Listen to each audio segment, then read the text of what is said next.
हुए हैं। फिर गदगदित होकर के हंसते मुस्कुराते हुए आए, अरे देवी पता है, चलो ठाकुर आए हुए हैं। वही आंखों से असुर प्रभाव होने लग गया। बोले विदुर जी, पहले तो आप मंत्री पद पर आसित थे और नजदीकी से ठाकुर से मिलना हो जाया करता था। आज का समय ऐसा है कि भगवान भी और संसार भी बड़े लोगों को देखता है, छोटे लोगों को कोई नहीं देखता। बड़े लोग आगे बैठते हैं, छोटे लोग पीछे बैठते हैं। अब बड़े बड़े लोगों का जमघट राज आसन के पास लगा होगा, भला हमारी तो नजर न तो उनके ऊपर पहुंचे ना उनकी हमारे ऊपर। अरे बावली, हमारी नजर उसके तरफ ना पड़े उससे क्या होता है, और पड़ भी जाए तो क्या होता है, उसकी नजर हमारे ऊपर पड़ जाए तो बेड़ा पार हो जाता है। हम मंदिर में जाए, हम 1000 बार देखे उसको, उससे कोई तथ्य पूरा नहीं होता। लेकिन ठाकुर एक बार आपको देख ले, मतलब आपका उद्धार हो गया। और तू ऐसा क्यों भाव रखती कि ठाकुर किसी के धन पर बेचते हैं? अगर ठाकुर आया है, वासुदेव आए हैं, तो मुझे भरोसा है कि वो हमारी पर्णकुटी में जरूर आएंगे। चलो चलो हम भी चले जा, 1000 लोग बैठे हैं, वही राज आसन लगा है, वही चर्चा चल रही है। उधर 1000 लोगों की भीड़ लगी है, पीछे वसुदेव, विदुर जी और माता विदुरानी खड़ी हुई है, एक पीपल के वृक्ष की आड़ से देख रही है। अब मामला चल रहा है बंटवारे का। बंटवारा तो मामला तो बिगड़ ही गया। दुर्योधन ने कहा महाराज छोड़ो ये बंटवारा, जो होगा जो हो जाएगा देखा जाए, आप बहुत समय से आए हो। चलो माता गांधारी ने आपके लिए 56 प्रकार के व्यंजन बनाए हैं, पहले भोग पालो।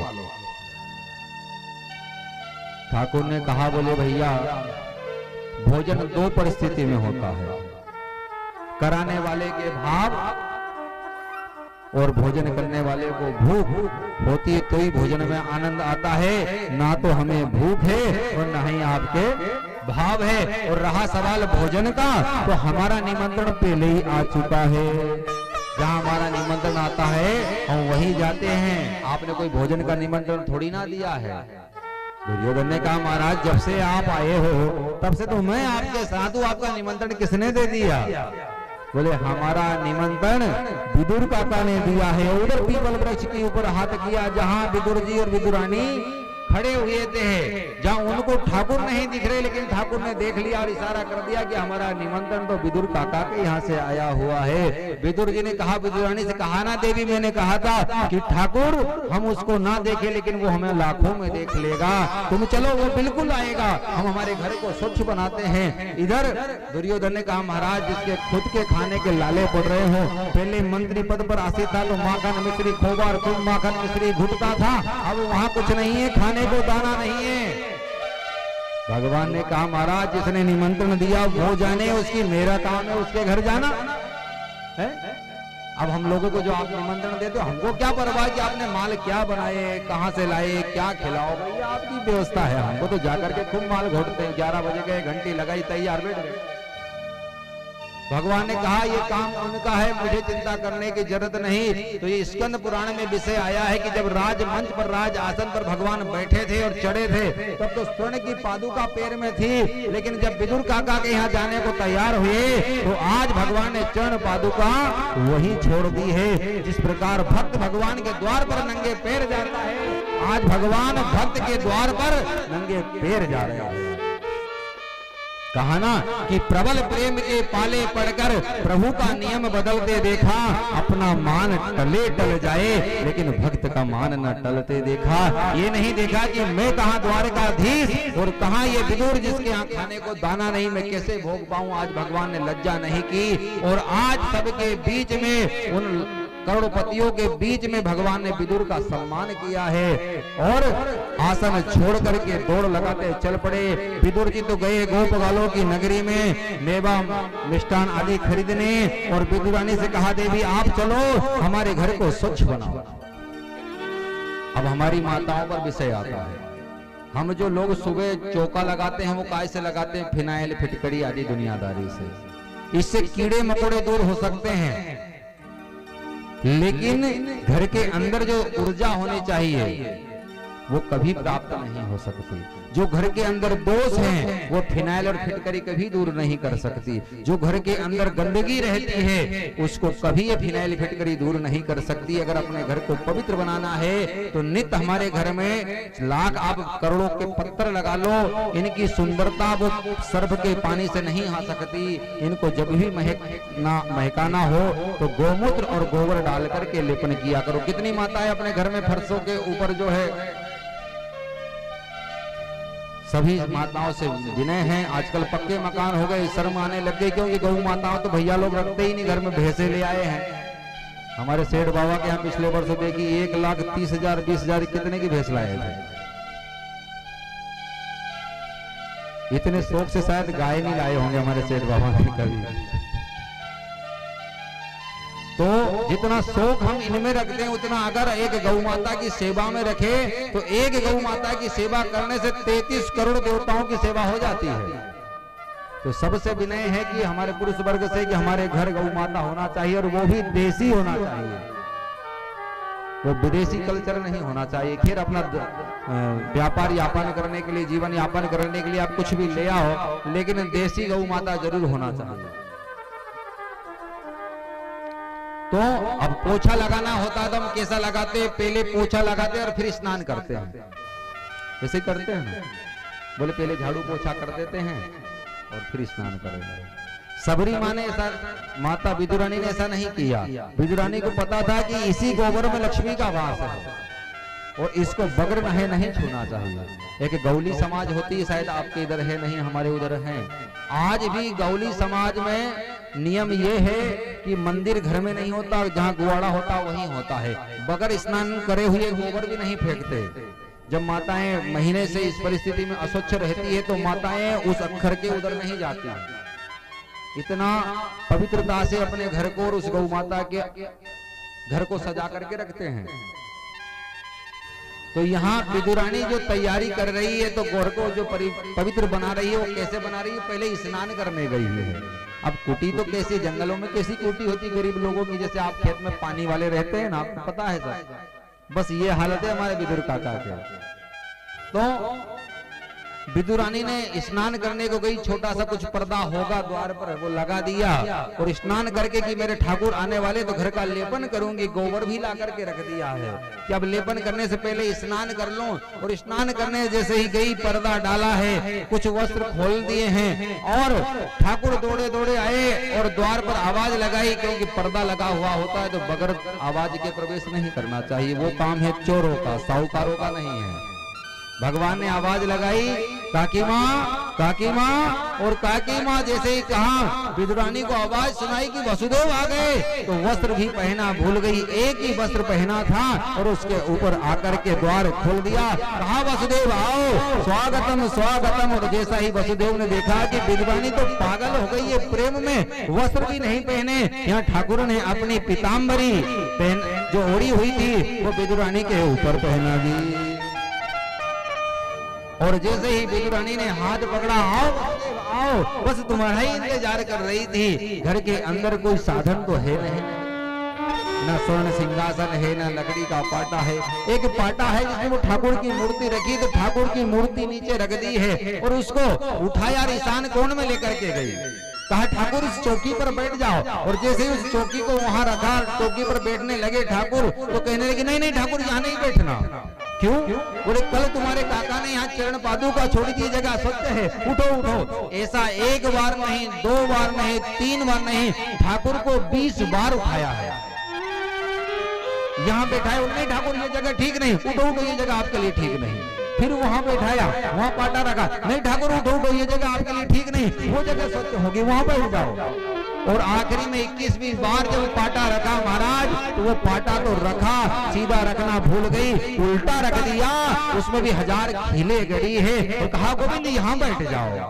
और यही हाल केवट ने किए थे भगवान राम के, इसने भी 21 बार पैर धुलाए हैं। एक बार से मन ही नहीं भरा, एक बार धुलाता है, कहा दूसरा पैर दो प्रभु, जब तक उसमें रेती लग जाती है, फिर उसको धुलाता है, जब तक उसमें रेती लग जाए। अब जो कठोता लेकर के आया वो भी इतना चतुर था केवट कि एक ही पैर रखा है महाराज, दोनों पैर एक साथ में रखाए नहीं। अब लखन लाल को जल्दी बोले महाराज ये क्या कर रहे हो? बोले भैया मुझे पता है कि तुम्हारे पैर जादू भरे हैं, मैं जब तक इनको धोऊंगा नहीं अपनी नौका में बिठाऊंगा नहीं। यहाँ मेरी मर्जी है, अर्जी तुम्हारी है, धुलवाना हो तो धुलवाओ, उस पार जाना हो तो बोलो। लखन लाल ने कहा बहुत ज्यादा ही बोल रहे हो। केवट ने कहा राम जी से भैया समझाओ ना, ये मामला कुछ अंदर का है। राम जी ने कहा भैया कोई दो बड़े बातचीत करते हो तो छोटों को नहीं बोलना चाहिए, साइलेंट हो जाओ। फिर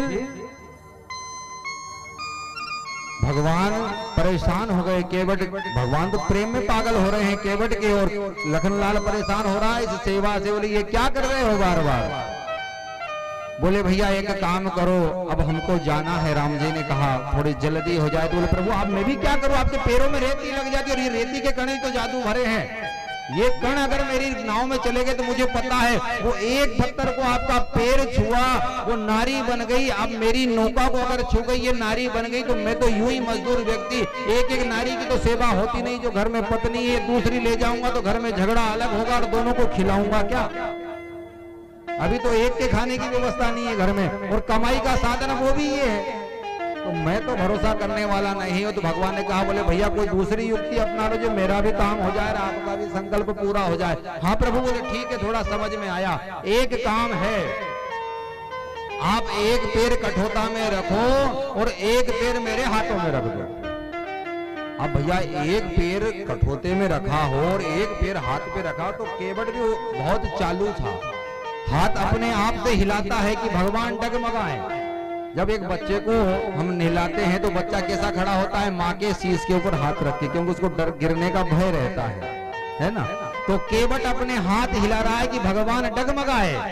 केवट ने पैरों को हिलाया, भगवान डगमगाने लग गए। भगवान ने कहा केवट क्या कर रहे हो? बोले प्रभु, प्रभु ने कहा केवट हम गिर जाएंगे। बोले प्रभु चिंता मत करो, आप हमारे शीश पर हाथ रख दो। धन है केवट, एक हाथ आप एक पैर में हाथ रख लिया और भगवान का शीश अपने शीश पर रखवा लिया। आज यही हाल विदुरानी प्रेम में पागल हो गई है और कहा ठाकुर बैठ जाओ, और बैठाया अभी तो कैसा पाटा उल्टा रख दिया। अरे आज हरी, इसमें कोई कंजूसी मत करना। समझ लो ठाकुर को देखो विदुरानी ने पर्ण कुटिया में बुला लिया। केले आपके तो सबके अच्छे अच्छे महल बने हैं। अच्छा भगवान कहाँ आते हैं? जहाँ भोग बनता है। अच्छा कितने लोगों के यहाँ खाना बनता है? जरा हाथ ऊंचा करें। जिनके यहाँ खाना बनता है वो हाथ ऊंचा करें। बाकी लोग कुछ नहीं बनाते क्या? बनाते हो। अच्छा भोजन कितने लोगों के यहाँ बनता है? अच्छा किचन कितने घरों में, जरा ये बताओ। और रसोई घर नहीं है, फिर भोजन कहां बनाते हो? तो देखो घर में खाना नहीं बनता, जहां खाना बनता है वहां भगवान नहीं जाते। जहां भोजन बनता है वहीं भगवान जाते हैं। और भोजन कहां बनता है? रसोई घर में। और खाना कहां बनता है? सब क्षत्रिय लोग आपको पता है, बताने की जरूरत नहीं है, किचन में। और किचन में क्या होता है? क्या होता है? हाँ समझ लो अपनी भाषा में। तो अपने घर को कभी भी अपने घरों में किचन नहीं बनाना, रसोई घर बनाना है। और ना ही घर में हमारी माताओं को खाना बनाना है, आपको भोजन बनाना है। और भोजन बनाने के नियम है, कभी भी रसोई घर में बगैर स्नान किए प्रवेश नहीं करना चाहिए। और जो भी आप भोग बनाओ, सबसे पहले हमारे घर में जो रसोई घर होता है वहां छोटा सा स्थान तब भी ठाकुर का देना चाहिए। चाय बनाओ तो चाय पिलाओ, दूध बनाओ तो दूध पिलाओ। जैसे आपके बच्चे को भूख लगती है, हमारे ठाकुर को भी भूख लगती है। तो यहाँ विदुरानी ने ठाकुर को एक चौकी के ऊपर बिठाया और स्वागत किया है। तो अब विदुरानी के रूप में कितनी माताएं हाथ जरा ऊंचा करें तो जो ठाकुर को भोग लगाएंगी। कोई विदुरानी नहीं बनना चाहेगा। कौन महाराज भगवान को बुलाए, बहुत खाना पीना चलता है उनका, काजू किशमिश पिस्ता मिश्री दूध कहाँ कहाँ लाएंगे। तो चलो ये आपके घर नहीं है तो केले तो ला ही आओगे, और केले भी लाओ तो केले तुम खा लेना और छिलके मेरे ठाकुर को खिला देना। अरे आज हरी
ठाकुर कभी आने वाले है ही नहीं, चाहते यही हो जाए।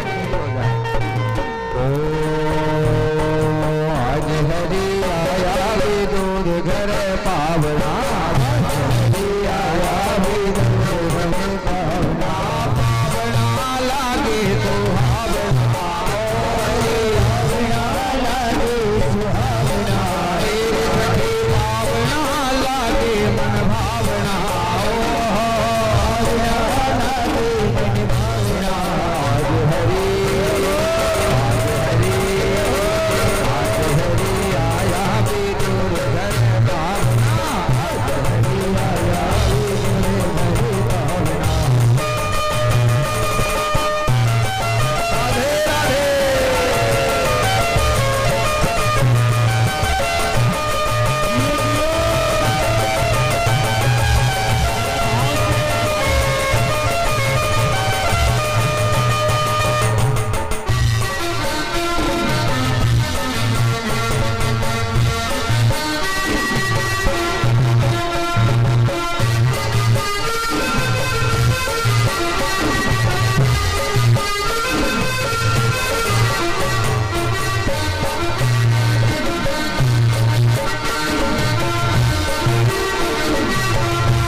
विदु रानी ने कहा, अरे ठाकुर रुको रुको, क्योंकि यहाँ और तो कुछ था नहीं।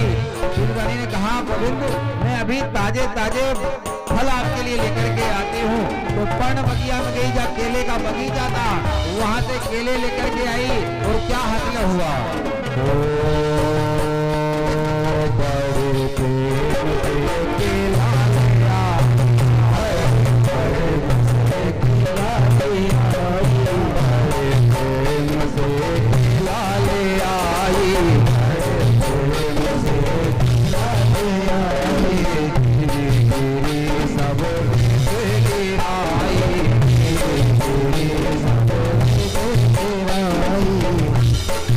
बगिया में गई है, केले लेकर के आई है। तो केले लेकर के आई, गोविंद के प्रेम में ऐसी बावली हुई है कि छिलके गोविंद को खिला रही है और जो माल निकलता वो बाहर फेंक रही है।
छिलके खिला रही है और गिरी गिरी बाहर फेंक रही है।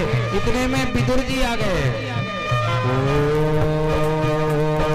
इतने में ही विदुर जी आए,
सत्संग नहीं करोगे तब तक गोविंद की प्राप्ति नहीं हो सकती।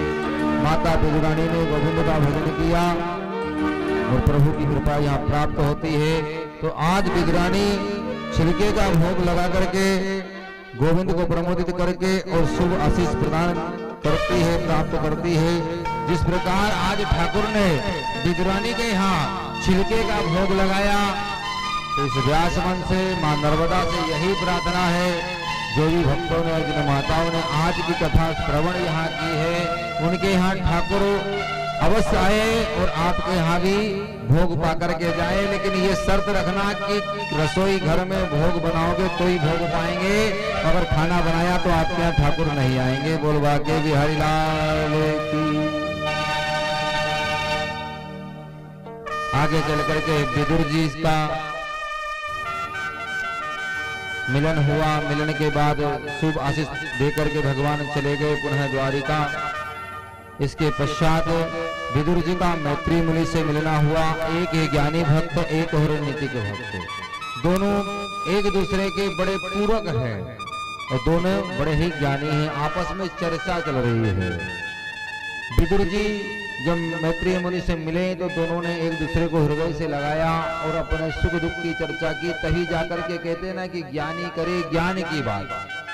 तो कहा, बोले महाराज आप बड़े विवेकी और बड़े ज्ञानी हो, जरा ये तो बताओ कि भगवान के जो 24 अवतार हुए उसमें से कौन कौन से अवतार है। तो कुछ अवतारों का जो वर्णन किया गया 24 अवतारों में, तो भगवान का 12 अवतार का भी रूप का कारण बताया। 12 का रूप मतलब शुक्र का। तो विदुर जी ने कहा, महाराज ये भगवान को ऐसी क्या विपदा आने पड़ी जो शुक्र का रूप लेना पड़ा। और भी तो योनि आती, सबसे गंदा जीव कौन होता है, तो शुक्र होता है।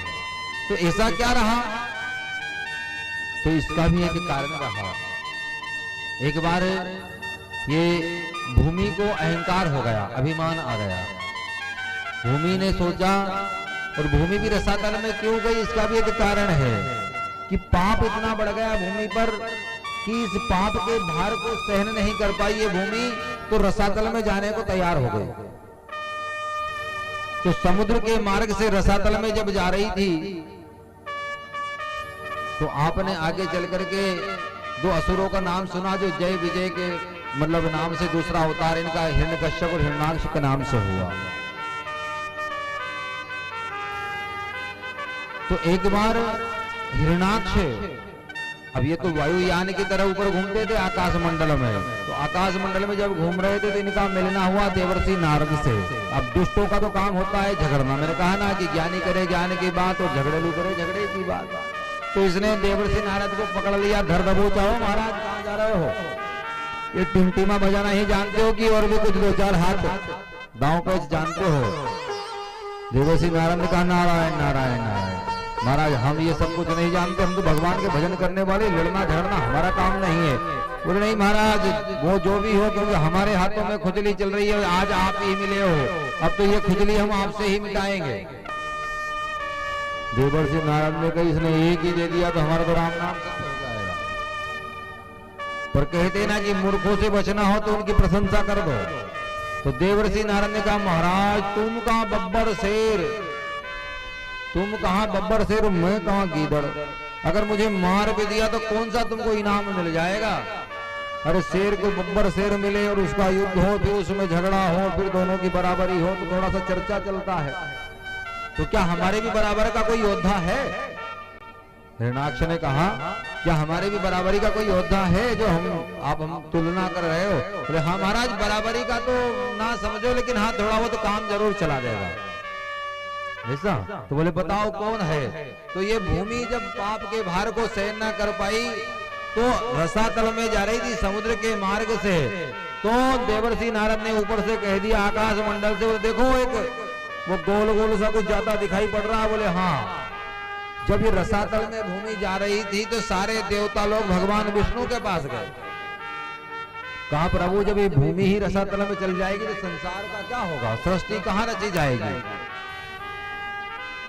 तो भगवान ने कहा लो भाई, हम संसार और जनहित कल्याण के लिए आज एक नया रूप लेते हैं। तो भगवान ने शुकर का रूप ले लिया और अपनी दंत वक्रा पर शुकर का रूप लेकर के समुद्र में छलांग मारी और दंत वक्रा के ऊपर उस भूमि को लेकर के ऊपर निकल रहे थे।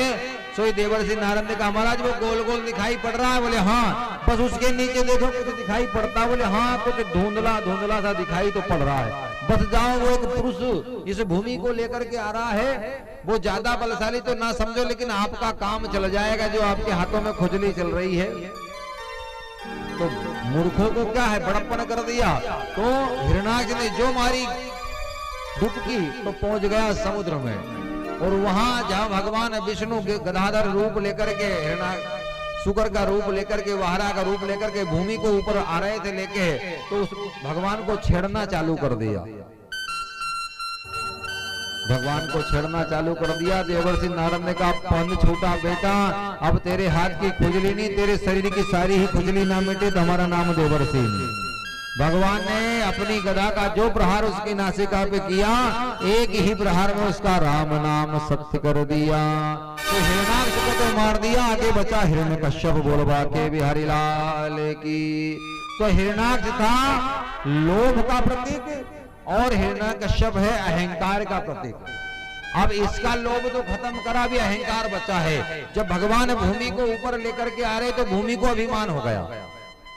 भूमि को अभिमान हो गया किसका, कि मैं कुछ देर के लिए रसातल में क्या गई, भगवान को शुकर का रूप लेना पड़ गया जो मुझे लेने गए। ये भगवान ने कहा लो अब इनको समझाओ। अभी हिरण्याक्ष का उद्धार करा, अभी इनके मन में अभिमान आ गया, इसको दूर करना पड़ेगा। तो भगवान ने सबसे पहले भूमि की स्थापना कहाँ की है, जो धरातल पर हम बैठे हैं। जब ये समुद्र में गई थी तो इसका भी एक स्थान बताया गया। भगवान उसको लेकर के आए तो भगवान ने उसका अभिमान कैसे तोड़ा। भगवान उसको लेकर के गए वृंदावन।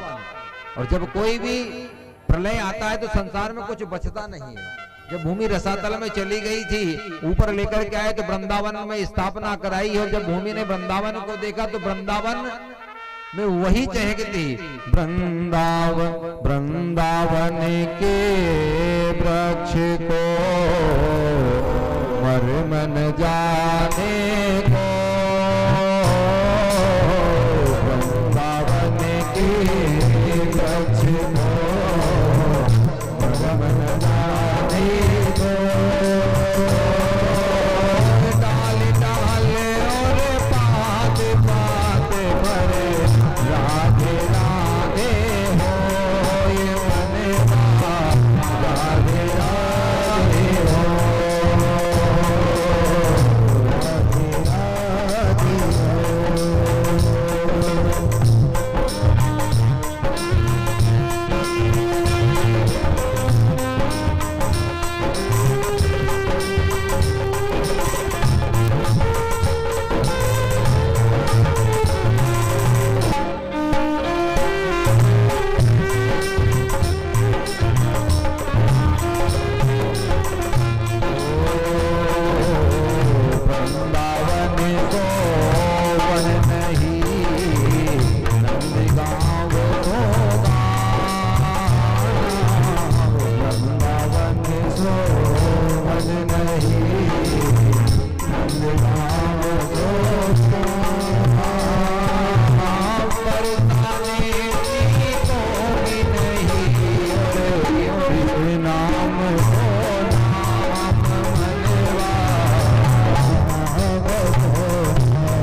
ब्रजमंडल 84 कोस में बसा हुआ है। ब्रज 84 कोस में सारे धाम निकला, ब्रज 84 कोस में सारे धाम निकला।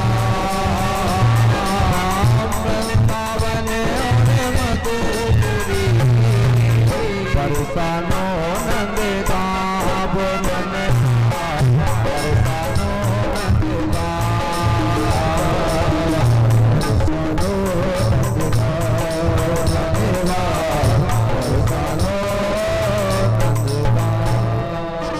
जब ले जाकर के वृंदावन के निकटतम भूमि को बताया तो भूमि को पसीना छूट गया। बोले महाराज जब मैं रसातल में चली गई तो यह पत्तों से चहक राधे राधे नाम की आ रही, सारी भूमि प्रलयकारी हो गई, सारा संसार। ये वृंदावन कहाँ था? भगवान ने कहा अरे बावली, हम तुझे लेने के लिए क्या गए, शुकर का रूप क्या धारण कर लिया, तूने अपने आप को इतना बड़ा समझ लिया। तू क्या सोचती है ब्रजमंडल तुझ पर स्थित है? तो आज भी सारा ब्रजमंडल के ऊपर ये भूमि का भार है। ब्रजमंडल भूमि के ऊपर नहीं, ब्रजमंडल के ऊपर ये भूमि है। और ब्रजमंडल मेरा गांव है, मेरा घर है, मेरा हृदय, इसका कभी प्रलय हो ही नहीं सकता। बोलवा के भी हरिलाल की। आगे चल करके भगवान ने भूमि की स्थापना की, फिर सृष्टि का निर्माण हुआ। ब्रह्मा बाबा के पहले पुत्र सनक सनातन सनत कुमार चारों भाई, ये भी विरक्त हो गए, इन्होंने ग्रस्त में प्रवेश नहीं किया। दूसरे पुत्र है नारद, इनको भी आप जानते हो, इन्होंने भी ग्रस्त में प्रवेश नहीं किया। एक बार भूल की थी त्रेता में, आपको पता हो कब की थी ना, जो भगवान से रूप मांगा था, बोले प्रभु आप अपना ही रूप दे दो। तभी भी इनको सृष्टि का निर्माण नहीं हुआ। तभी चल करके भगवान के तीसरे अवतार हुए हैं कर्दम ऋषि। अब कर्दम ऋषि का भी जन्म हुआ, 120 वर्ष की उम्र हो गई। ये भी जो समाधि में बैठे तो ये भी विरक्त हो गए, ये भी गृहस्थ में प्रवेश ही नहीं कर रहे। अब जब तक गृहस्थ में प्रवेश ना करे तो संसार कैसा चले।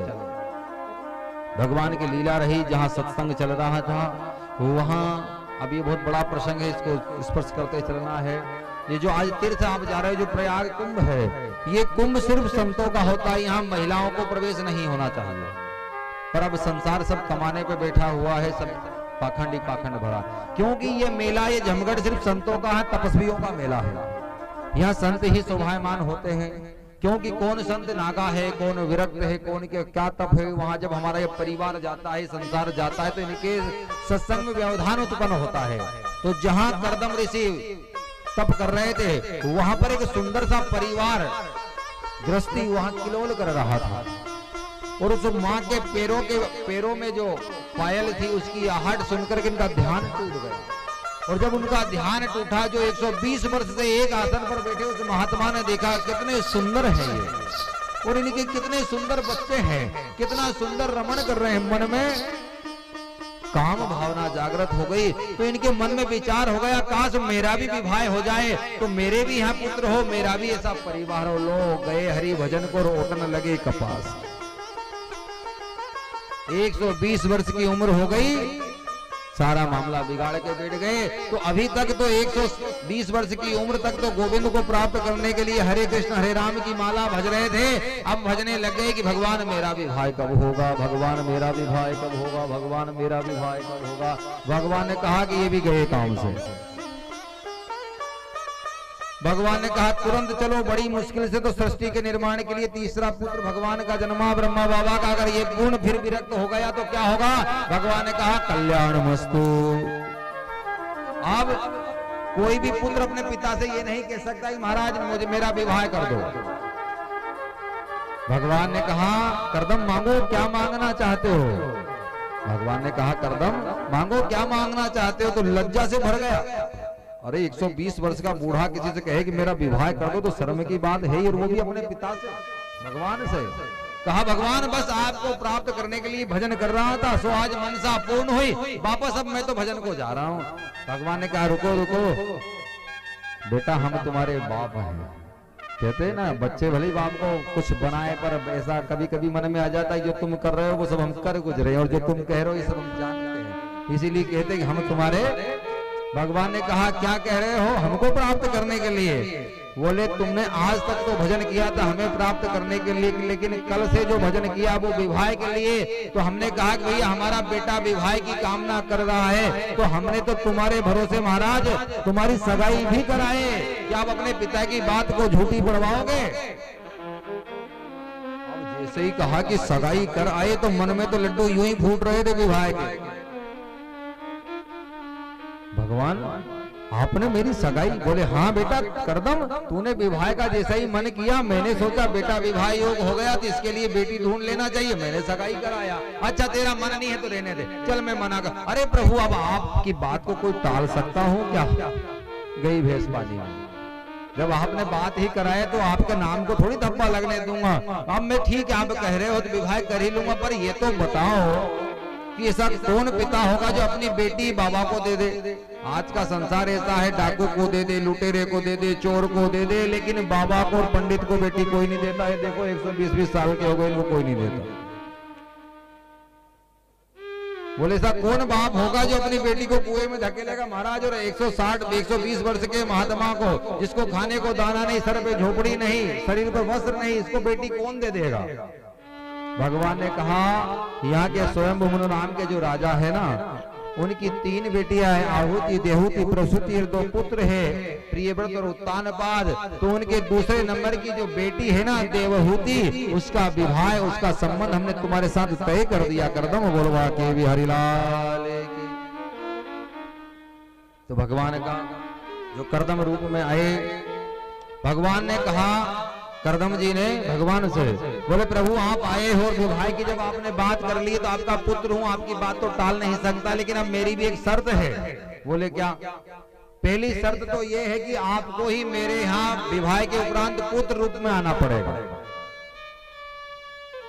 भगवान ने कहा मंजूर। दूसरी शर्त ये है कि मेरा पहला विवाह होगा और पहला ही जो पुत्र होगा, उस पुत्र के दर्शन करने के उपरांत मैं पुनः फिर वन को चल जाऊंगा, सन्यास को चला जाऊंगा। भगवान ने कहा ठीक है। तो ऐसी कृपा भगवान की हुई कि विवाह हुआ। विवाह के उपरांत कर्दम ऋषि कहाँ लेकर के गए उस बेटी को, वन में इनका झोपड़पट्टी थी, महलों में रहने वाली राजकुमारी दास दासियां इसकी सेवा करने वाले, मखमल की सेज पर बैठने वाली। लेकिन धन है इस बेटी को जिसने अपने पिता की बात को नहीं टाला और उस महात्मा के साथ चल दी। वन को चली जा रही, कहा महाराज हमारी कुटी कहाँ है? बोले बेटा और चलो, बहुत बड़ी कुटी है हमारी। ले जाकर के वहां वन खंड में घनघोर वन में खड़ा कर दिया जहां 1000 जानवर बैठे हुए हैं, और कहा महाराज ये सारे जानवरों के बीच में जो वो कुटिया दिख रही ना वही हमारी है। देवी ने स्वीकार किया और उस कुटी में प्रवेश किया, महात्मा जी के साथ उस कुटी में प्रवेश किया। तो जिस घर में माताएं नहीं होती वो घर सदैव बाबा जोगी की कुटिया की तरह ही हो जाता है। रक्षाबंधन पे 2-4 दिन हमारी माताएं चल जाती, फिर देखो इधर कचरा पड़ा है, उधर कचरा पड़ा है, चूल्हे पे ढेर लगा है, क्योंकि इनको तो जितनी जगह में आना जाना करना उतनी सफाई करते हैं। तो घर को घर नहीं, गृहिणी को ही घर कहते हैं। ये घर की शोभा माताओं से ही होती है, महात्माओं से नहीं होती। घर की शोभा पुरुषों से नहीं होती, माताओं से ही होती है। माँ ने कहा महाराज जी ये कुटिया हमारी। जाकर के देखा ऊपर सर्प टंगे, नीचे बड़े बड़े बिल है, उसमें मेंढक कर रही, बिच्छू बोल रहा है। बोले देवी ये सब भगवान ये सब? बोले हमारा यही परिवार है, यहाँ कौन? हम तो इन्हीं के बीच सत्संग करते हैं देवी।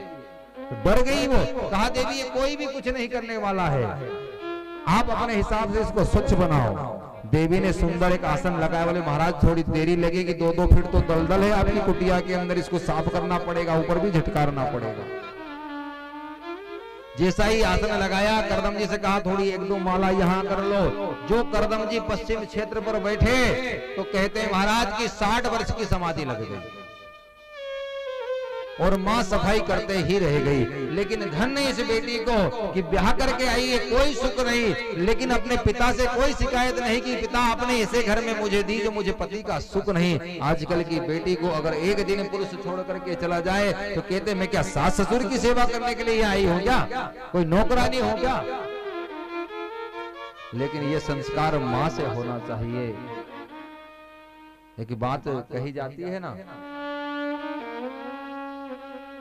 ये जो आजकल टेलीविजन का जमाना चल रहा है, इसमें सुना था हमने कि एक बहू ने कमेंट की, एक बेटी ने अपने घर जाकर के अपनी भौजी को बोले वो तो अच्छा रहा आपके पक्ष में है, अगर नियम ऐसा होता कि हर बेटी अपने माता पिता को घर लेकर के चल जाती तो हम कम से कम सेवा तो करती अपने माता पिता की।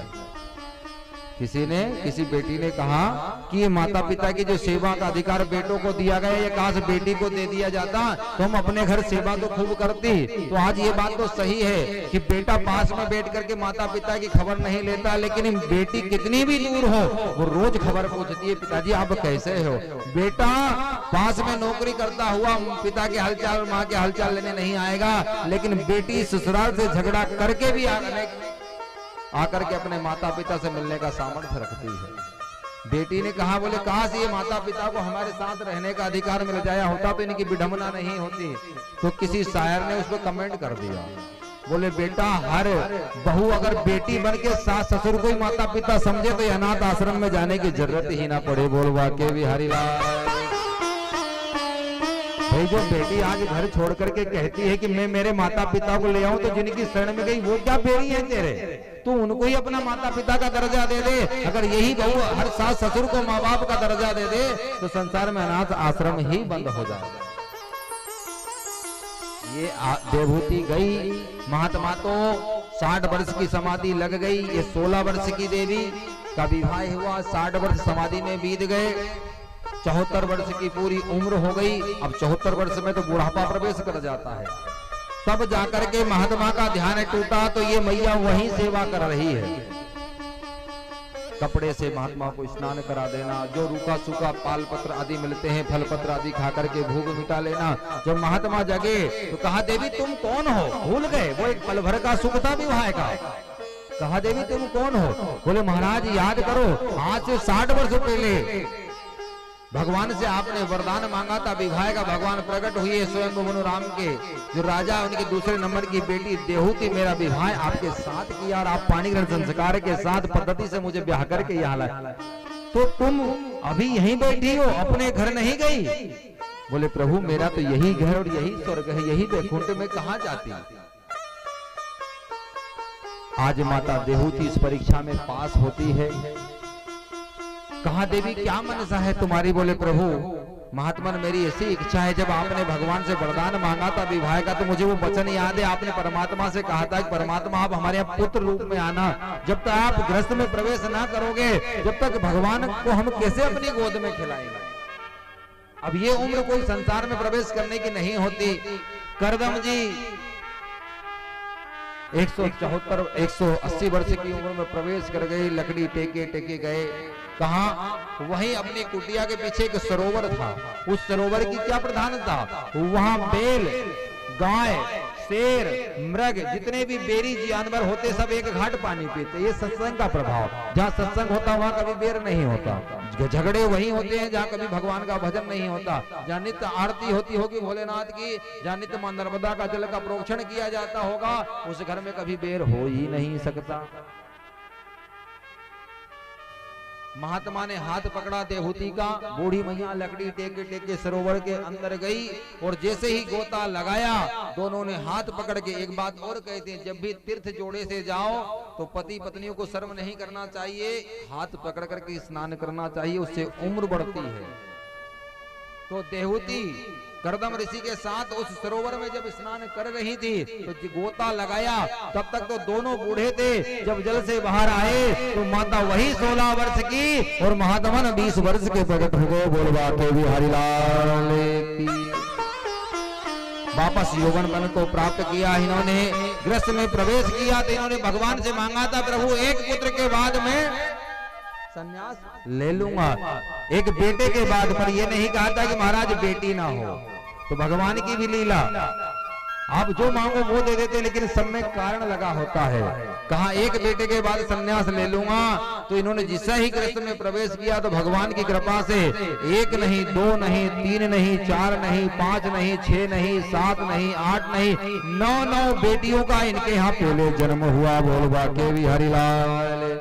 प्रथमं शैलपुत्री च द्वितीयं ब्रह्मचारिणी तृतीयं चंद्रघंटेति कुसुमांडेति चतुर्थतां पंचमं स्कंदमातेति षष्ठं कात्यायनीति च सप्तमं कालरात्रीति महागौरी चिताष्टमं नवमं सिद्धिदात्री च नवदुर्गा प्रकीर्तिता नवमं सिद्धिदात्री च। अब भगवान की प्राप्ति वही होती है जहाँ 9 बेटियों का जन्म होता है। और जब 9 बेटियों ने जन्म लिया, उसके उपरांत भगवान बालक का रूप लेकर के करदम ऋषि के यहाँ जन्मे। बोल कपिल जी महाराज की जय, कपिल देव भगवान की जय। तो सबसे प्रार्थना है, भगवान से यही प्रार्थना करूंगा। अच्छा, किन किन माताओं को गोद में गोविंद को खिलाना है, जरा हाथ ऊंचा करें। तो जैसे माता देहूती ने खिलाया, कौन कौन की इच्छा है कि हमारी गोद में गोविंद आकर के खेले? बताओ। नहीं है। पर ये जब इच्छा पूरी होगी जब 9 बेटियों का पहले जन्म होगा। कौन चाहता है कि 9 बेटियों का हमारे यहाँ जन्म हो? बोले महाराज इस बार तो बुला लिया, अगली बार तो इधर आना ही मत। बोए जाते हैं बेटे, बोए जाते हैं बेटे और उग जाती है बेटियां, पढ़ाए जाते हैं बेटे और पढ़ जाती हैं बेटियां। कोई नहीं चाहता कि हमारे यहाँ बेटियां हो। जो भी मंदिर में जाए पहले बहू को ब्याह करके तो खूब खुशी से ले आएगी। भगवान 11 नरियल, 1.25 मन मिश्री, 1 किलो घी और 3 महीना तेल का दीपक तेरे मंदिर में चढ़ाऊंगी। पर बेटा होना चाहिए। भगवान कभी तुम्हारी बातों में आ जाए ना तो संसार फिर वही हो जाए। बेटा ही बेटा, जब बेटी कोई मांगोगे नहीं तो संसार कैसे चलेगा? वो तो भगवान आपकी बात को समझता नहीं है, सुनता नहीं है। कोई नहीं मांगता। अच्छा, कौन बेटी मांगता है? कोई नहीं मांगता। अच्छा, कोई माँ ने बेटी मांगी हो तो बता दो।